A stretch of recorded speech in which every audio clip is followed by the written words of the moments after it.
Semangat pagi adik-adik, apa kabar? Semoga selalu dalam keadaan yang sehat ya. Selamat datang di video pembelajaran IPA. Kali ini kita akan belajar tentang klasifikasi makhluk hidup bersama saya Ibu Felsi Pandi. Mohon disimak ya.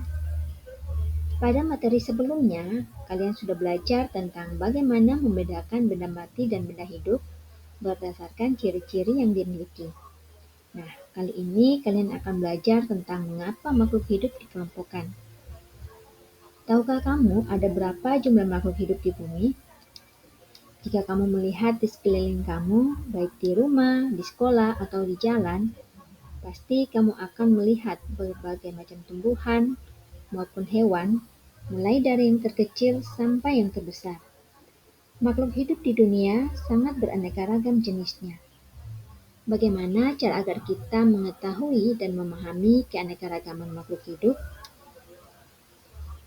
Jika kamu pergi ke pasar, perpustakaan, ataupun minimarket, kamu akan melihat semua barang-barang disusun berdasarkan kategori tertentu. Mengapa hal tersebut dilakukan? Ya, pastinya untuk memudahkan orang dalam menemukan barang yang dicari, bukan? Bayangkan apabila semua barang-barang tersebut ditumpuk tidak beraturan. Tentu kalian akan kesulitan dalam menemukan apa yang ingin kalian cari. Apa yang dilakukan oleh para penjual maupun bahkan ilmuwan itu disebut dengan klasifikasi atau pengelompokan. Klasifikasi itu bertujuan untuk membuat hidup menjadi lebih mudah, termasuk untuk para ilmuwan. Pengelompokan makhluk hidup dilakukan berdasarkan karakteristik tertentu yang dapat membedakan anggota satu kelompok dengan kelompok yang lainnya. Contohnya kamu bisa lihat pada gambar, tentu kucing dengan ayam tidak bisa kita masukkan dalam satu kelompok, karena kucing dan ayam memiliki ciri-ciri yang berbeda. Nah, apakah ada metode khusus untuk mempelajari semua makhluk hidup yang ada di dunia? Tentu ada. Para ilmuwan dalam melakukan pengelompokan makhluk hidup itu menggunakan suatu metode yang disebut dengan kunci klasifikasi. Nah, syarat sebuah kunci klasifikasi yang baik itu adalah kunci klasifikasi itu harus jelas, sederhana, dan mudah digunakan. Jika kunci klasifikasi itu membingungkan dan sulit digunakan, maka itu bukan kunci klasifikasi yang baik. Nah, mengapa para ilmuwan harus menggunakan kunci klasifikasi? Yang pertama, kunci klasifikasi itu mudah digunakan. Daripada harus mendeskripsikan karakteristik dari setiap makhluk hidup, maka kunci klasifikasi itu dibuat lebih sederhana. Kemudian yang kedua, menunjukkan sekilas apa yang membedakan karakteristik yang dimiliki oleh setiap makhluk hidup. Misalnya, kalau kita memperhatikan antara kucing dengan ayam, tentu ada perbedaan antara kedua makhluk hidup tersebut. Ayam memiliki bulu pada sekujur tubuhnya, sementara untuk kucing tubuhnya itu ditutupi oleh rambut. Kemudian yang ketiga, memudahkan untuk mengidentifikasi objek yang belum pernah terlihat. Dan kemudian yang keempat, selalu memberikan hasil yang konsisten. Nah, ada beberapa jenis-jenis kunci klasifikasi yang digunakan oleh para ilmuwan. Yang pertama adalah kunci percabangan, kunci format tabel, kunci dikotomi, dan kunci melingkar. Nah, pada video kali ini kalian akan belajar tentang kunci dikotomi dan kunci format tabel. Apa itu kunci dikotomi? Kunci dikotomi adalah kunci determinasi yang terdiri atas dua keterangan yang berlawanan dari ciri-ciri yang dimiliki oleh suatu jenis atau kelompok makhluk hidup. Ibu contohkan di sini ada 4 orang anak yang bernama Putri, Andre, Maya, dan Juan. Mereka berempat memiliki ciri-ciri yang berbeda. Nah, di sini kita akan belajar untuk membedakan keempat anak ini atau mengelompokkan keempat anak ini berdasarkan ciri-ciri yang dimiliki. Nah, Kali ini Ibu akan membuat kategori yang pertama, yaitu berdasarkan warna kulit. Nah, di sini kita bisa perhatikan bahwa warna kulit dari keempat anak ini ada berbeda. Ada yang gelap dan ada juga yang terang. Nah, untuk warna kulit yang gelap, kalau kita perhatikan hanya satu anak di sini yang memiliki kulit gelap, yaitu Andre. Sementara yang berkulit terang ada 3 anak. Karena itu, kita harus bedakan lagi untuk 3 anak ini. Nah, dari 3 anak ini, yaitu Putri, Maya, dan Juan, kita bedakan atau kita kelompokkan berdasarkan warna rambut. Warna rambut yang dimiliki di sini ada warna coklat, merah, dan hitam. Nah, untuk anak yang berwarna rambut coklat itu adalah Putri, sementara yang berwarna merah itu adalah Maya, dan yang berambut hitam itu adalah Juan. Nah, ini contoh penggunaan untuk kunci dikotomi. Nah, contoh lainnya di sini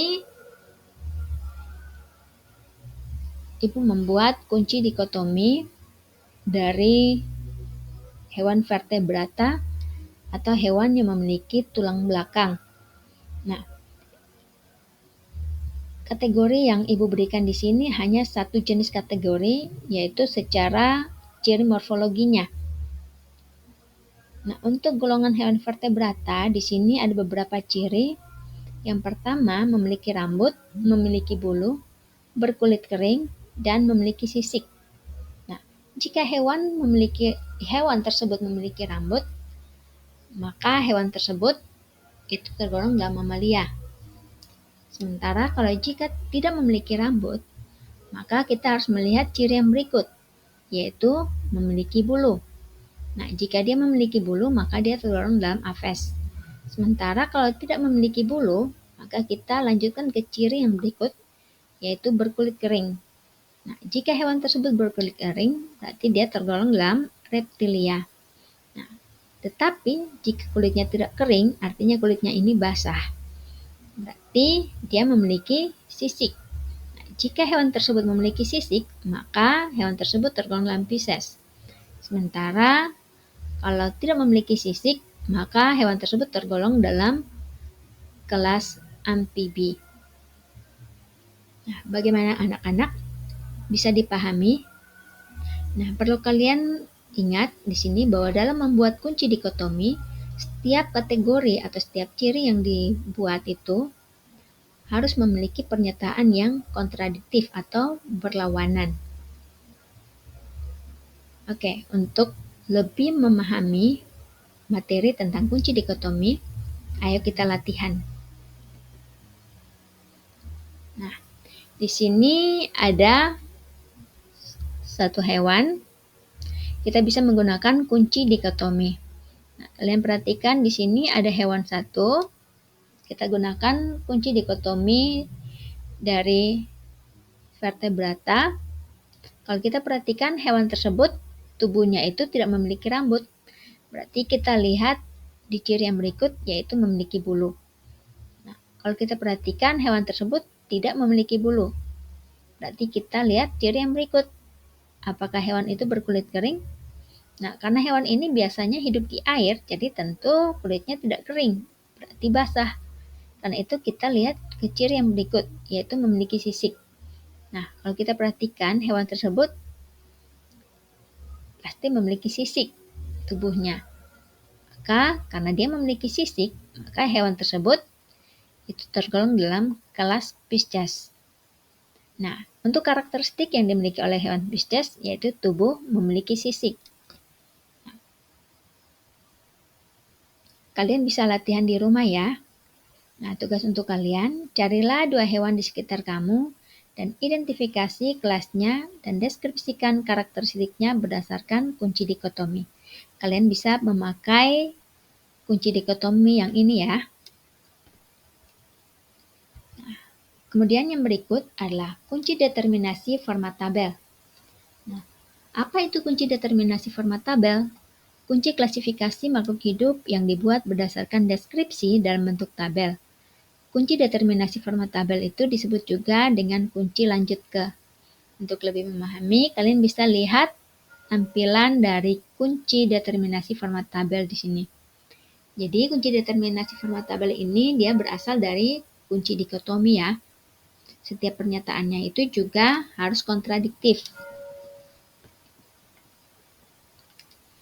Nah, ini Ibu contohkan. Kita langsung saja. Di sini ada gambar hewan kepiting.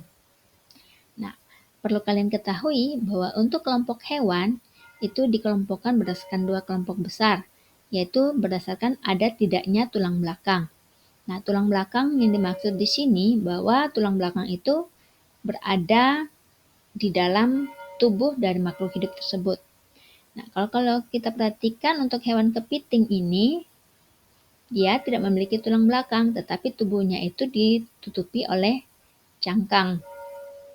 Nah, di sini kita lihat untuk pernyataan yang pertama, 1A, bertulang belakang.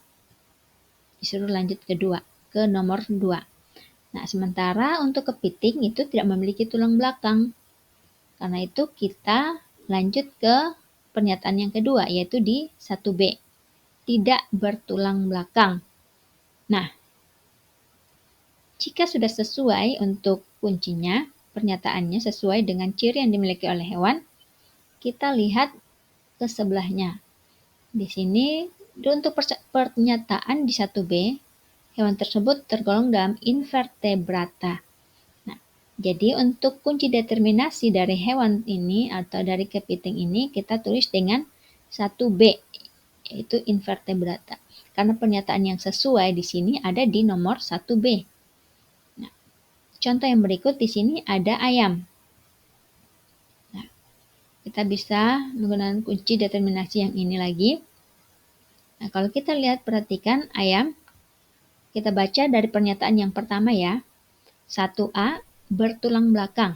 Nah, ayam itu, kalau kita perhatikan, dia memiliki tulang belakang. Karena itu kita lanjut ke nomor 2. Karena di sini disuruh lanjut ke nomor 2. Maka kita lanjut ke pernyataan nomor 2. Nah, di sini untuk pernyataan nomor 2, 2A, tubuh selalu basah. Nah, apakah ayam tubuhnya selalu basah? Tentu tidak. Karena itu kita lanjut ke pernyataan 2B. Tubuh tidak selalu basah. Nah, sesuai kan? Ayam tubuhnya tidak selalu basah. Berarti kita tandai untuk pernyataan yang sesuai. Yang pertama tadi 1A dan yang kedua di sini adalah 2B. Nah, di sini 2B kita diarahkan untuk lanjut ke nomor 4. Nah, karena itu kita lanjut ke pernyataan nomor 4. Nah, kita jangan lihat pernyataan nomor 3 ya, karena di sini diarahkan ke nomor 4. Nah, di pernyataan nomor 4, kita lihat 4A, menyusui anaknya. Nah, apakah ayam menyusui anaknya? Tentu tidak kan? Karena itu kita lihat ke pernyataan yang berikut di 4B, tidak menyusui anaknya. Nah, karena ayam tidak pernah menyusui anaknya, maka kita tulis kuncinya yaitu 4B. Nah, kita lihat lanjut lagi di 4B, di sini diarahkan ke nomor 5.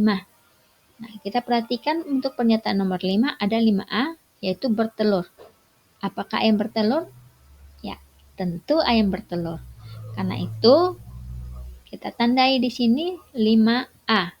Nah, di sini setelah 5A, kita sudah menemukan bahwa ayam tergolong dalam kelas Aves. Itu di sini untuk kunci determinasi dari ayam yaitu 1A, 2B, 4B, dan 5A. Dan masuk dalam kelas Aves. Ya, jadi begitu ya adik-adik. Semoga kalian bisa memahaminya. Nah, untuk bisa memahami lebih lanjut, kalian latihan di rumah ya. Nah, ini tugas kalian di rumah. Silakan kalian cari, buatlah kunci determinasi untuk burung merak, ular sanca, dan cacing tanah menggunakan kunci determinasi format tabel di video ini ya. Nah, untuk pemahaman lebih dalam tentang kunci klasifikasi, kamu bisa mengakses barcode yang ada di video ini.